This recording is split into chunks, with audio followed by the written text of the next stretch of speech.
So you can see me on all my various forms.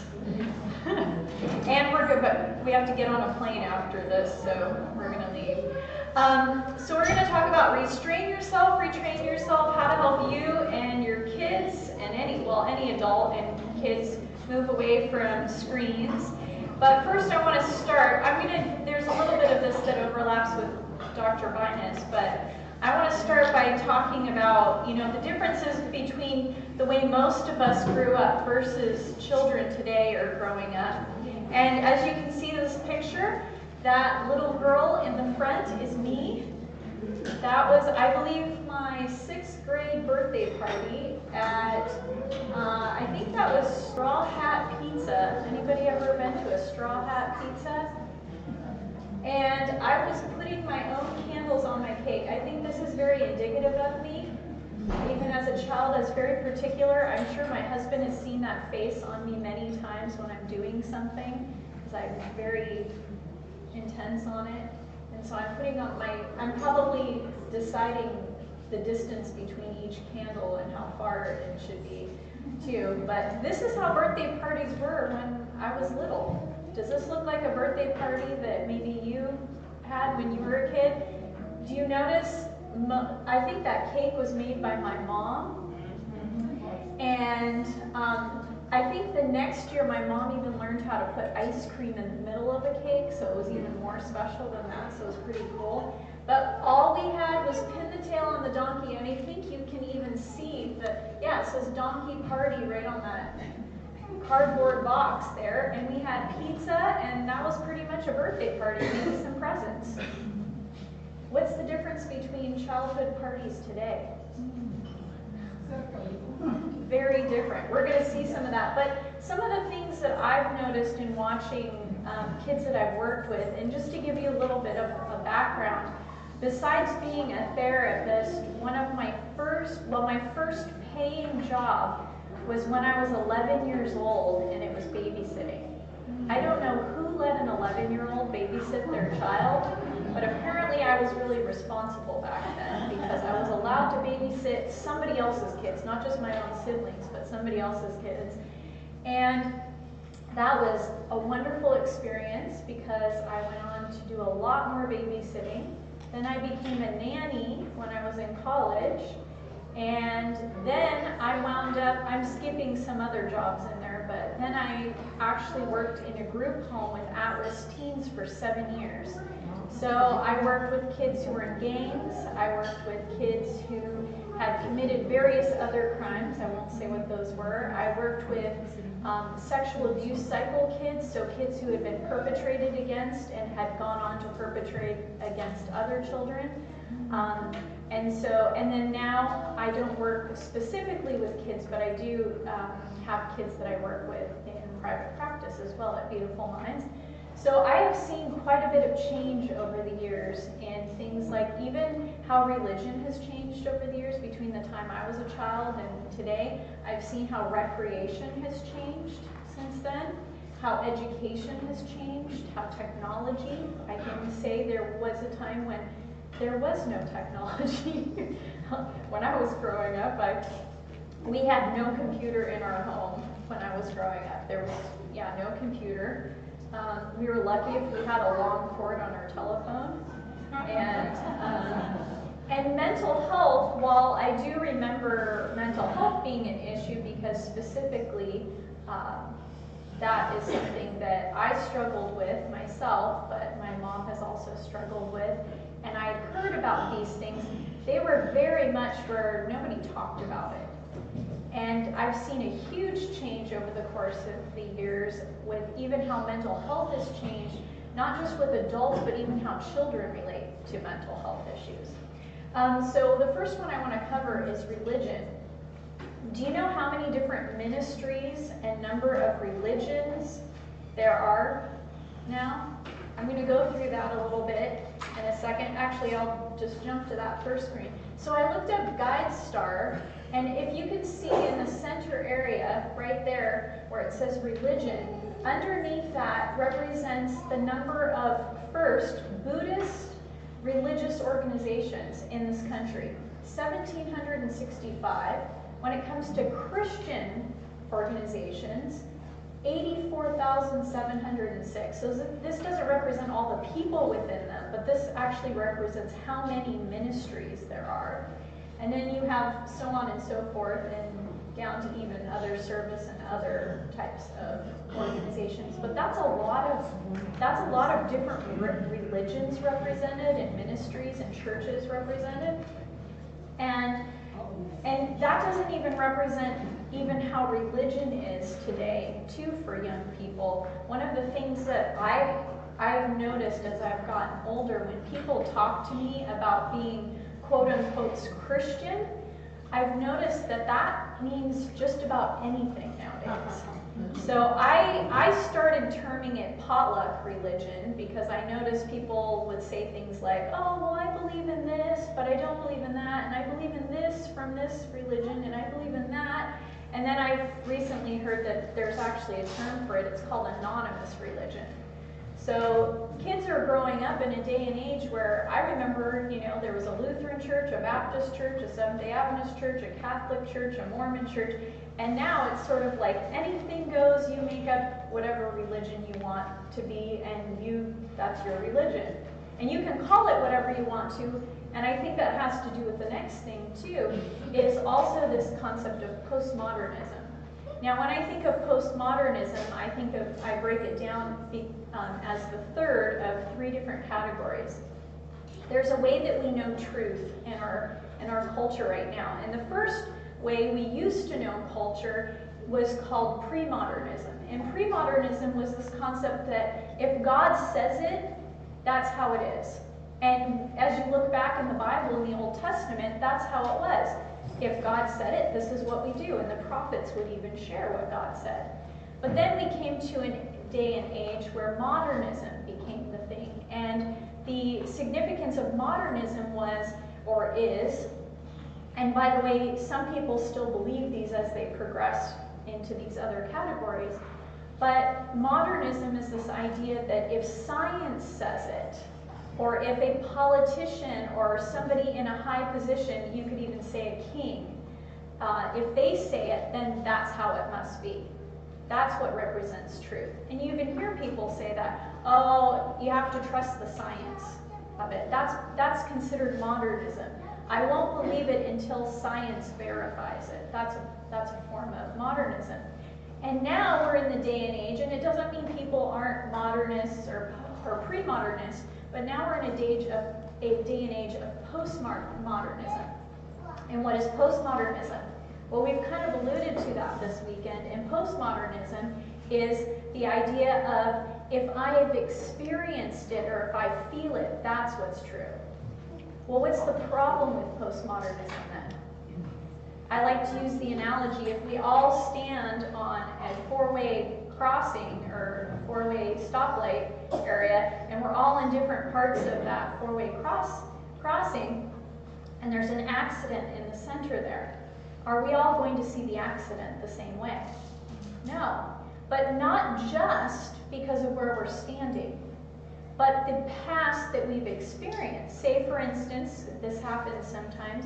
I've had a client who, she didn't trust anybody who drove a white truck. Anybody drive a white truck in here? Well, if you work in a service industry, they all have white, or government industry, you all have white trucks. But where did that come from? She had an accident once, and somebody who was driving a white truck. Well, then subsequently, she was trying to get a parking space, and somebody in a white truck moved into that parking space before she got there. So what is her belief now? I can't trust anybody who drives a white truck. So what is she going to see if there's a white truck involved in that accident? That was the cause of the accident, that person who was driving that white truck. So you see, we don't just have our own perspectives because of where we're standing, but with the history we bring to that situation too, we also have a perspective. So what happens when the whole world is deciding how things are based on how they feel or their quote-unquote experience? What do we trust? And that's largely what postmodern is. And this is what a lot of kids are growing up in, this concept of postmodernism, where if I feel it, it must be true.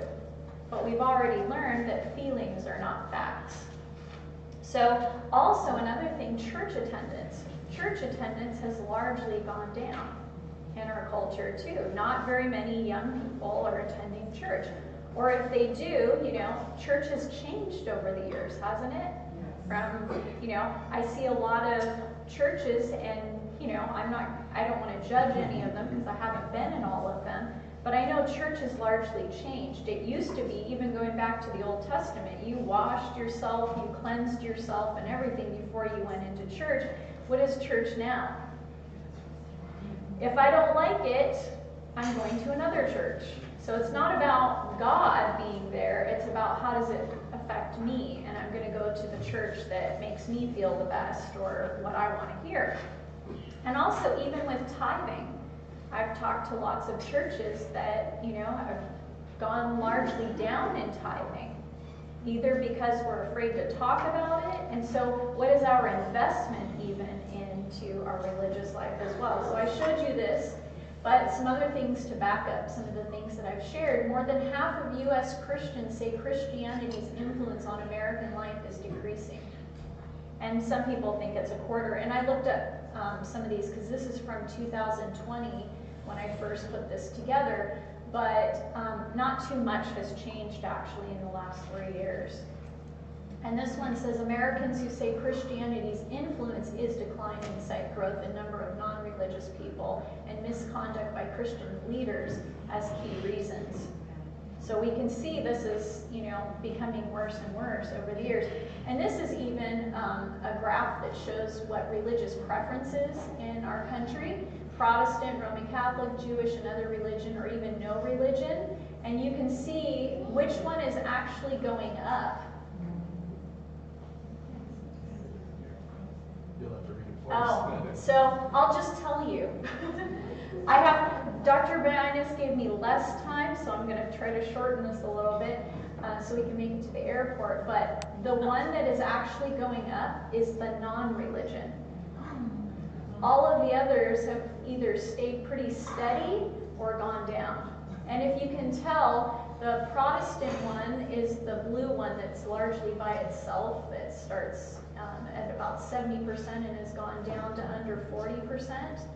And Christian non-specific has gone up from the 90s, but has largely stayed stable since about 2011 through. And I did look these up last night just to verify, and they have largely stayed the same. So you can see this. But one thing that has been nice, that tithe return for 2023 was higher in the Adventist Church than in any other year. So even though we're having a difficult time with our economy, it hasn't gone up. Oh, I must have looked at the wrong information. Anyway. Huh? Government money. Oh, government money has helped with that. I'm not sure, but what I looked up said that it has gone up, but I stand corrected if that's not true. Anyway, but another thing that has changed too with kids from before to today is actually even the way we do recreation. How did you do recreation when you were growing up? We just played outside, right? And we're largely left to do kind of whatever we wanted. And I remember I just had to be home by the time my dad got home from work for dinner. And we did all sorts of things I know my parents probably will never find out about.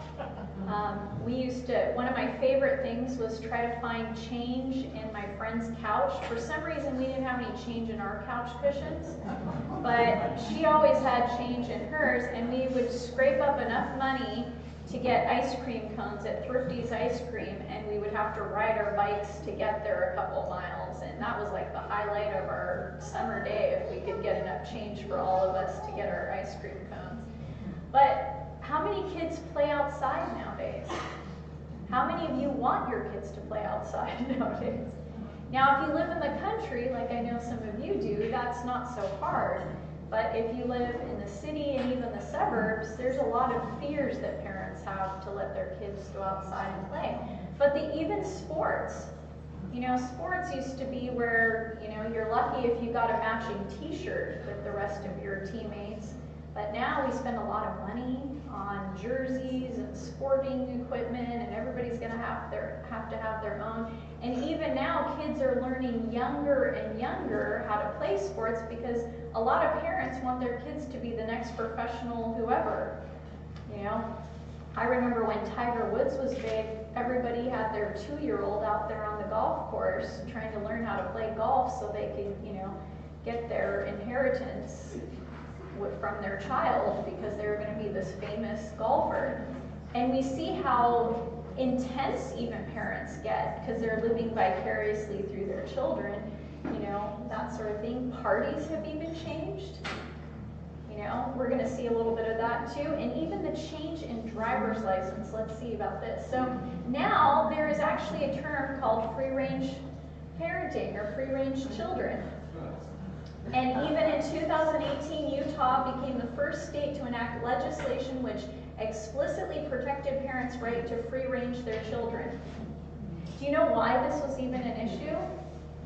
Because CPS was being called so often on parents who were leaving their children to play outside, and some people didn't think that was safe.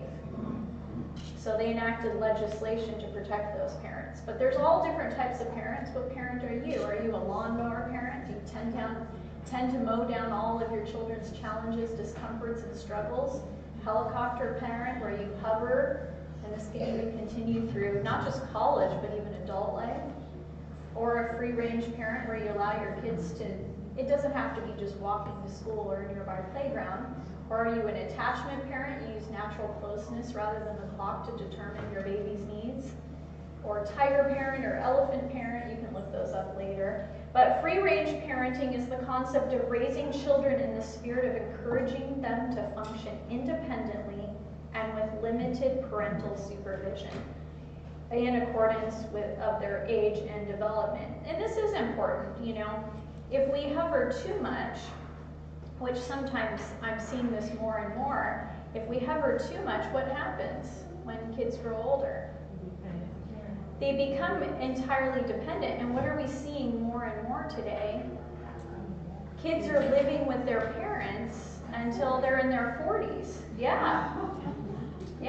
This is quite normal. And I'm seeing very often, at least kids in their 20s who are not just living at home, but I would suggest they're not even leaving their rooms and they're on their internet, and they have largely no duties, no responsibilities whatsoever, and it pains me to see the pain that these kids are in because they have no skills that they believe that they have. I believe they have all the capability of those skills, but they've never been allowed to use them, because they've never been encouraged to be responsible and independent of their parents. But here's another one. Americans are getting their driver's license later. This is another thing that I've noticed. When I was growing up, which was before 2008, which represents 1983 is the light blue, then the darker blue is 2008, and then 2018 is the dark blue. And those represent the percentage of young people at that age who have their driver's license. So in 1983, 46.2% of 16-year-olds had their driver's license, and it's gone down to, I would even suggest this is going down lower, 25% or almost 26%. And even at 18, it used to be where 80% now have their driver's license, and now it's down to less than 60%, I would say. And even at 20 to 24, it used to be 90%, and now it's down to 80%. And I'm probably seeing all the ones that are even not getting their driver's licenses until later. And what is the reason for this, though? This doesn't tell us the reason. Insurance, yes, it's expensive, but the bigger issue is kids don't want the connection that we used to get from driving because they're satisfied with the connection they get from the internet. And largely, too, I think another aspect of this that I'm seeing is the social anxiety that comes from not having social skills. that keeps them from going out and being determined to get their driver's license as well. But then we also have parties, you know, things like Pinterest have affected parties nowadays. Like, you're not good enough if you buy a cake and have pizza and just invite the friends over and play random games that kids would play on their own. You have to spend a lot of money to make these parties happen now, because why do we spend so much money? Peer pressure. Peer pressure, because we want to post the pictures where? On social media. And I have to post pictures that are at least adequate with whatever somebody else posted on social media for their kid. And so we're largely determining our lives. And I think, you know, if you've ever heard of the movie Wag the Dog, I think, you know, a lot of marketing capitalizes on our insecurities as parents. And so marketing wants to let us know, oh, you won't feel like a good parent if you don't have a nicer, bigger party. And so these things are becoming bigger budgets, because there are companies that benefit from us spending more and more on our kids' birthday parties. Unsupervised birthday parties. I remember when I was little that, you know, my parents just assumed the parents would be there if I was going to a birthday party, and they were. And sometimes even the parents were, you know, chaperones at birthday party if there were enough kids. But nowadays you can have, especially when they're teenagers will demand independence from having parents at their birthday parties. It used to be where, you know, birthday parties weren't just age specific. Not only were my friends at my birthday party, but my sister's friends came too. There wasn't this delineation between, oh, you're not in my grade, so you can't be there, and just anybody who was a kid got to go. And also, they tend to be catered, and there's even entertainment that's purchased for these parties as well. And I found this, about 26% of parents told this, babycenter.com, that they spent more than $500 for their little one's first birthday party. Do you know the irony of that? They're not going to remember it at all. Not one bit. If you have any tendency to spend a lot of money to take your kid to an amusement park before the age of 3.5, and I would even suggest even further than that, don't do it. They're not going to remember it. I used to tell people, I'm not taking my kid. This was years ago. I wouldn't take my kids to Disneyland now. But I used to say, I'm not taking my kids to Disneyland until they can pay for it. They'll appreciate it more if they pay for it too. But you know the irony of Disneyland? What's their tagline? Happiest place on earth. Do you know what all the little kids are doing in Disneyland? Having tantrums because they're overstimulated. Their brains cannot handle the stimulation, and so they're having tantrums, they're crying. And what are all the parents doing? Calm down, this is Disneyland. I just spent $100 to get you in here, and you're gonna have a good time whether you like it or not, right? Don't do it to yourself. The kid doesn't know the difference between Disneyland and the park, so push them on the swings and call it a day, and it's just as good for them. Education has also changed since we were kids. Common Core, online schools, especially during the pandemic, evolution, and even secular information is being taught. This whole idea of inclusivity, and I've just learned something recently that, you know, the Department of Education is actually funding schools if they are involved in all of these things. So whether you as a parent don't like what your kid is learning, it doesn't matter if you go to the school board, because the school board, are they going to care what a parent says that's not paying them anything to do their job? Or are they going to care what the federal government says they want if they're going to give them their funding? So money talks.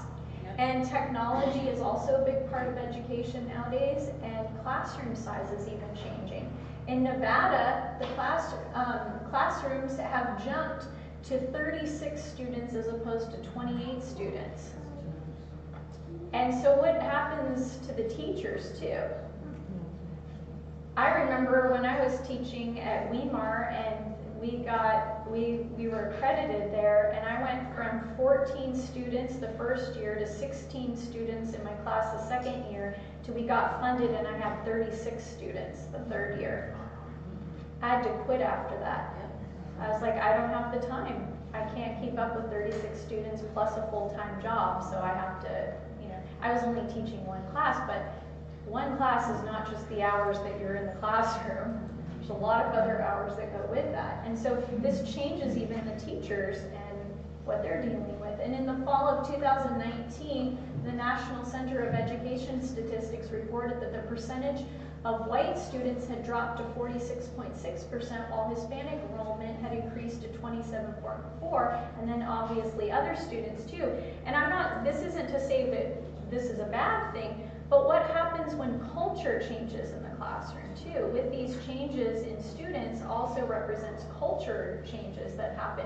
And so we have to incorporate things like ESL classes and all this other sort of thing. So are we able to change as fast as the needs are changing too? So, and I know because I work with a lot of parents, and I used to work with schools too when I worked in the group home, that a lot more students nowadays need IEPs, individualized education programs, because it's not just for behavioral issues, but even mental health issues. You can have an IEP, and more students are getting this. And if you have, and I actually have a client who's an ESL teacher, and it's just more and more students, and there aren't enough ESL teachers for them, and it just, things are changing faster than the structure is changing for them.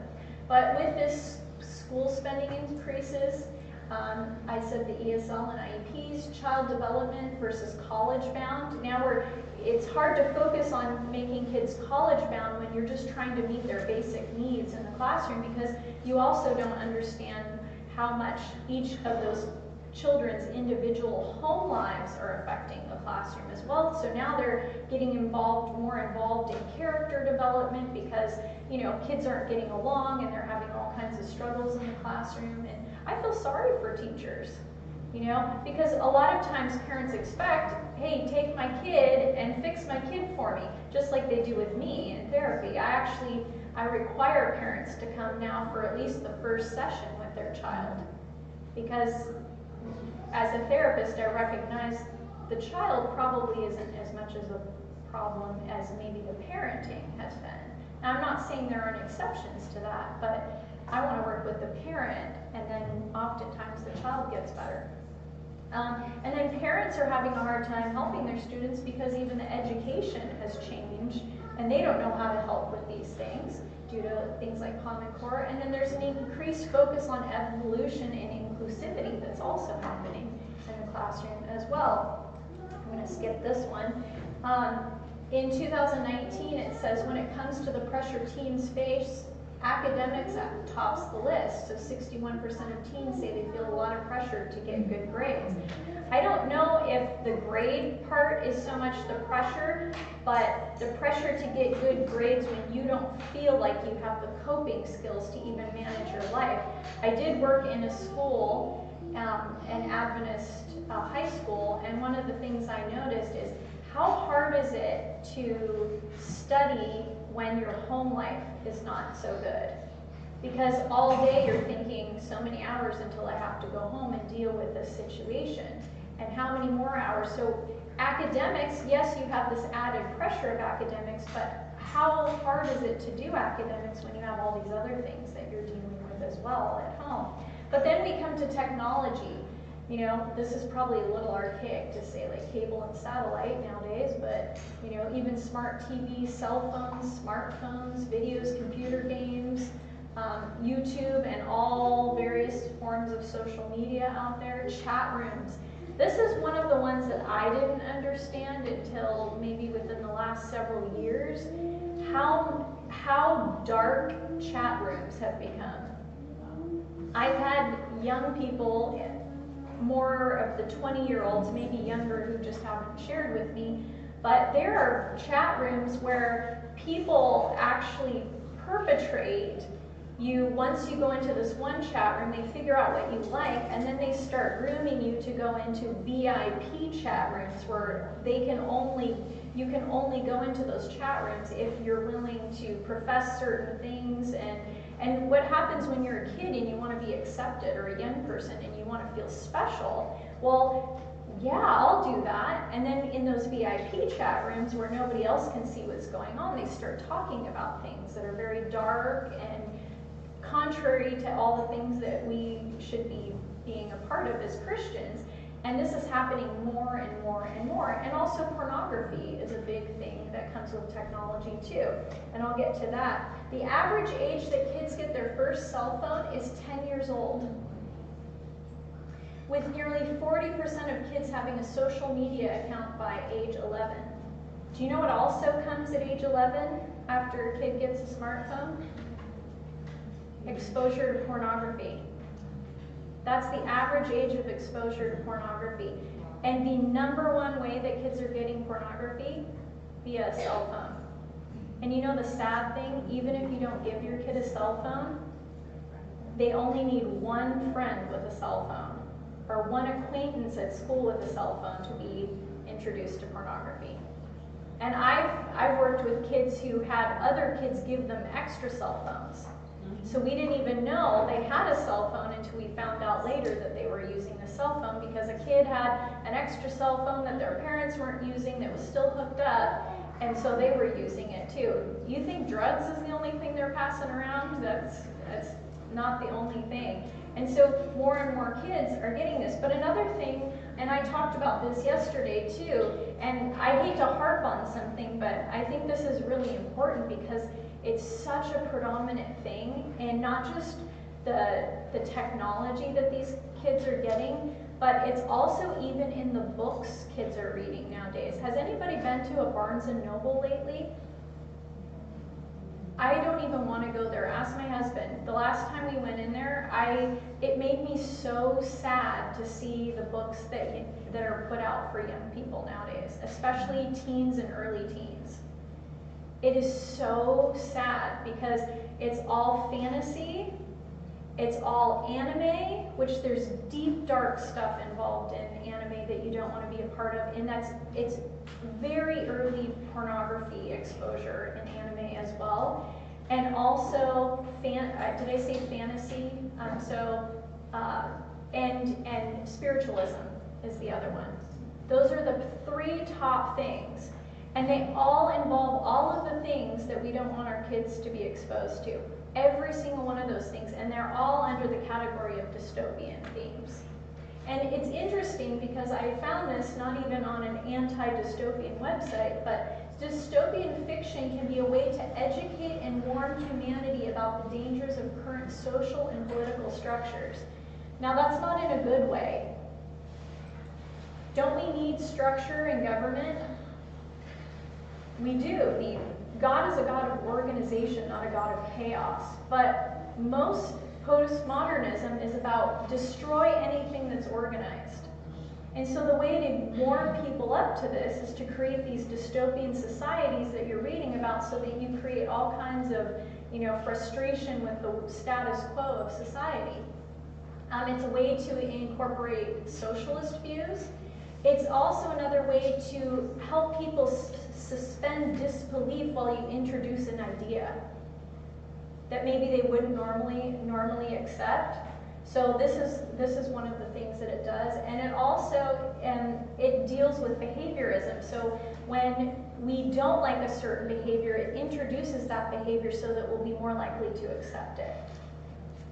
And so the reason I bring this up is because I know a lot of people say, oh, I'm so glad my kid is reading, but they don't know anything about what their kid is reading about and how it's changing their brain and opening up them to very anti-Christian concepts and things. And then anxiety and depression, they top the list of problems teens see among their peers. So this is actually teens talking about this. What is the top thing or the major problem that teens see that their peers are facing? Depression and anxiety, followed by bullying, then drug addiction, alcohol, poverty, teen pregnancy, and gangs. But the top thing is mental health. What are the effects of screen time on children's brains? Dr. Binus has talked about some of these, and I'm probably going to overlap a bit with him, but poor mental health is one of them. Decrease in thinking and verbal abilities, poor socialization, poor problem solving, and I even added another one, poor eyesight. I've actually been hearing from optometrists that children's eyesight is getting worse and worse because what are they doing all day? They're looking at a screen. Our eyes are not meant to just focus on a screen all day. We should be looking long distance, just not at a screen.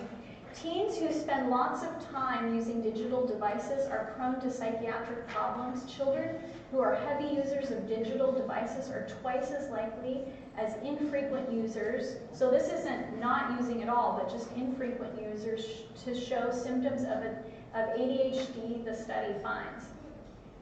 And early data from a landmark NIH study, this study is actually still going. It's a $300 million study. This is a serious study and it's still going on.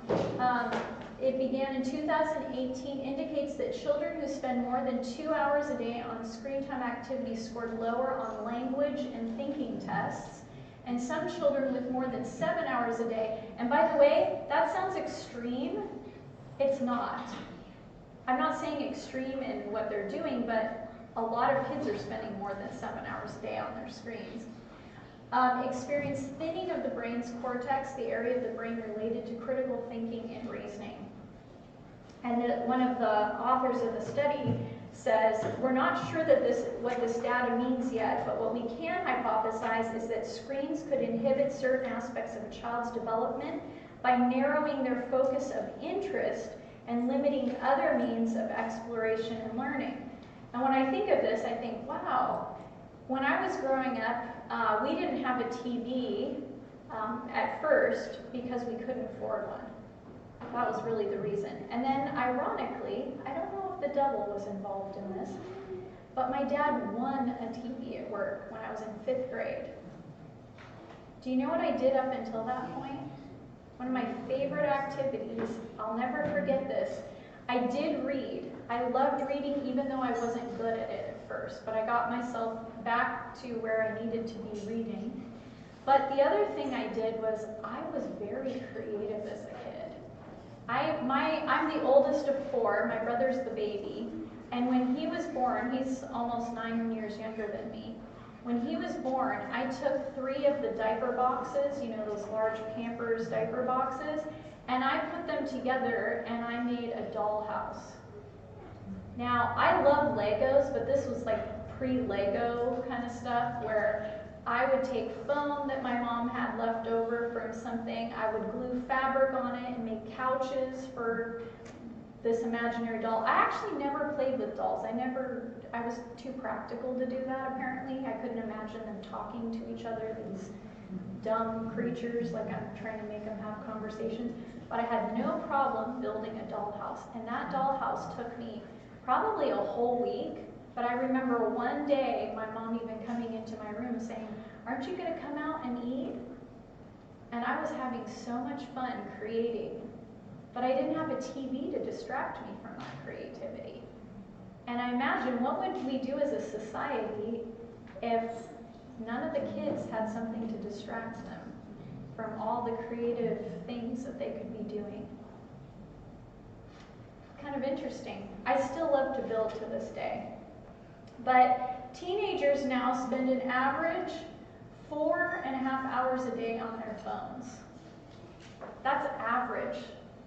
So that means there are some kids who don't have, or some teenagers that don't. Those are probably the Amish kids. But then the rest are, you know, keeping that number up high. And infants who were exposed, so that's mostly teenagers, but infants who were exposed to screen media in the evening at 12 months of age had a 20-minute decrease in 12-month time sleep duration on weekdays. And then jumping down, nighttime sleep duration at 12 months of age was also directly related to 6-month nighttime sleep duration.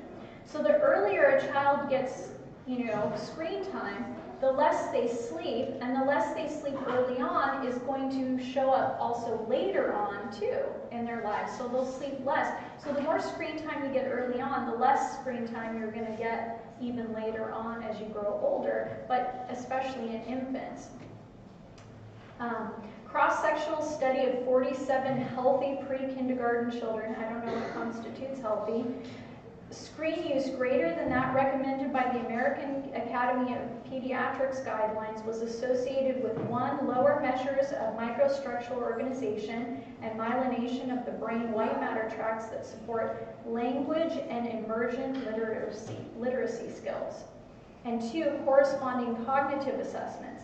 And I like how this doctor breaks it down. The first years of life need to be focused on human interactions that encourage speaking, interacting socially, and playing with loving caregivers to develop thinking, problem solving, and other executive skills. Do you know one of the biggest things I heard from teachers during COVID and actually after COVID? Not after COVID, because we really haven't been after yet, but when kids were back in school, my clients who were teachers were telling me that the kids were like 2 years behind socially. This isn't some study that was done that teachers all agreed, yeah, my students are 2 years behind socially, so the seniors in high school are acting like sophomores, the freshmen are acting like, middle school, they're not acting their age. Well, what happened during those 2 years? They were on screens. They weren't interacting with human beings, and in some cases, their parents were even at work, so they were left at home, alone at home on screens. And so they had no real social interaction to develop those things with. And one of the big things that a lot of people were also worried about was that, infants who were born during that time, if everybody's wearing a mask, the infants weren't learning the social skills too, and facial expressions that they would naturally learn through their parents because they couldn't see their faces clearly. So what can parents, educators, and providers do to help decrease screen time? Number 1, don't ask your kids to give up something you can't do yourself. It's a poor example when adults tell kids not to use certain media forms when they themselves are addicted and won't give those up. If kids see you spending hours a day posting on social media about the effects of technology on young minds, you might find them calling you a hypocrite and resisting your efforts. So what can you do? Instead, challenge yourself along with your child to take a media fast.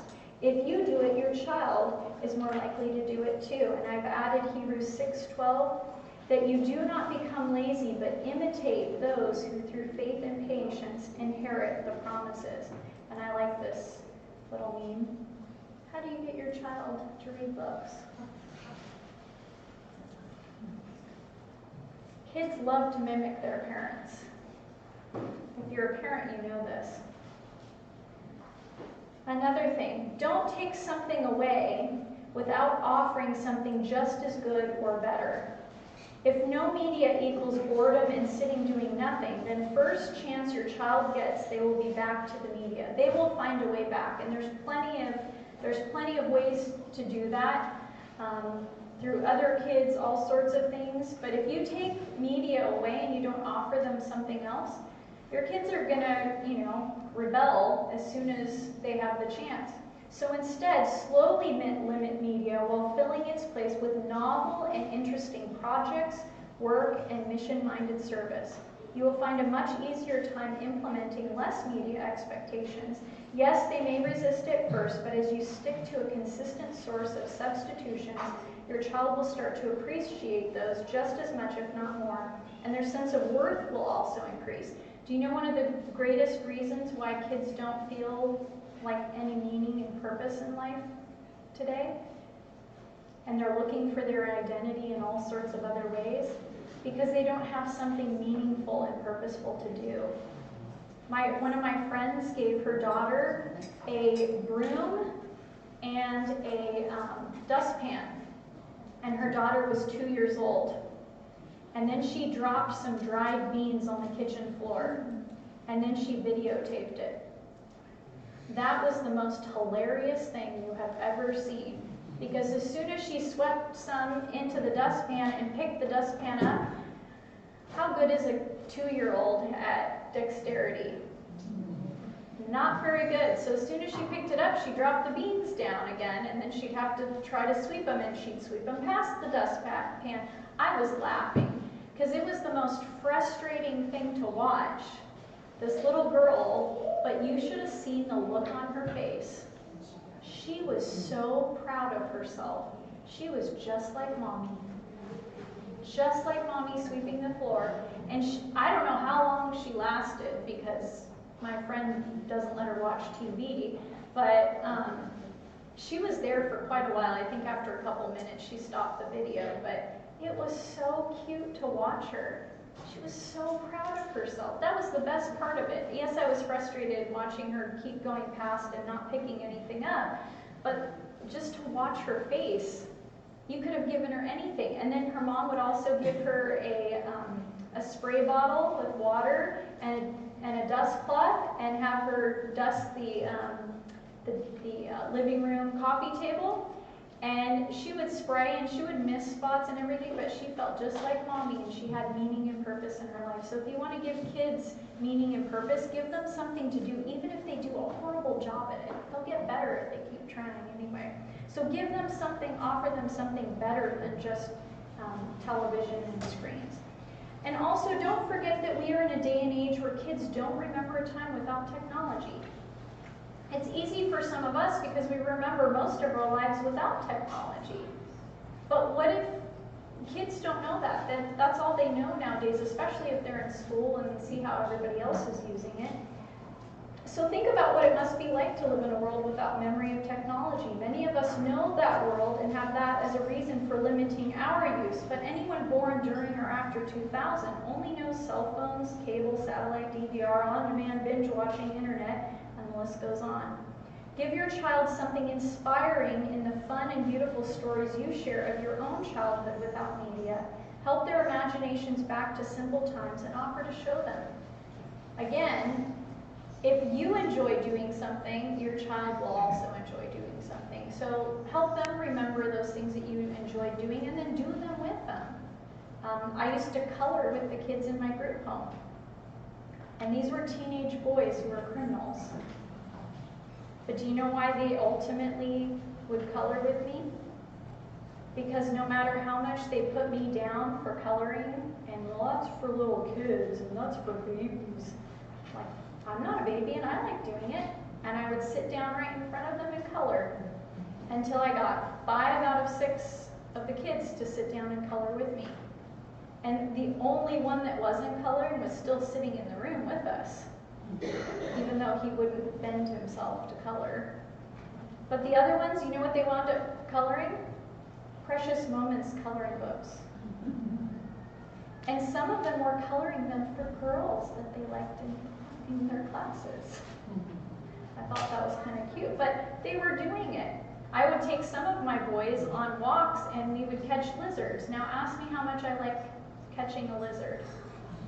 I don't, but I would bend to do that because it was so much fun to watch a 13-year-old little convicted criminal have fun and act like his age while he's catching a lizard.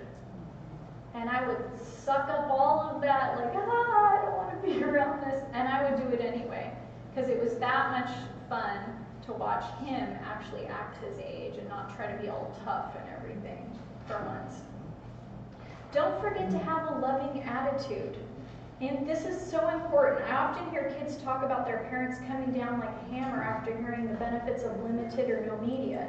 Parents then rush in like a bulldozer, removing everything while talking about the evils of those things, all the while they miss why they are ultimately impressed to reduce media exposure. Because I love my child. That love is your greatest asset for impressing on your child a new way of interacting with life. You wouldn't know how much parents love their children, though, because fear is front and center.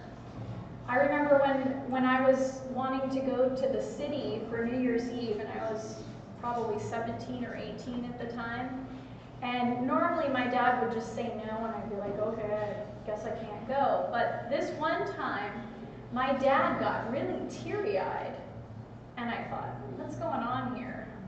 And while he was getting teary-eyed, he shared with me how he could imagine if something were to happen to me on the road, because what happens on New Year's Eve?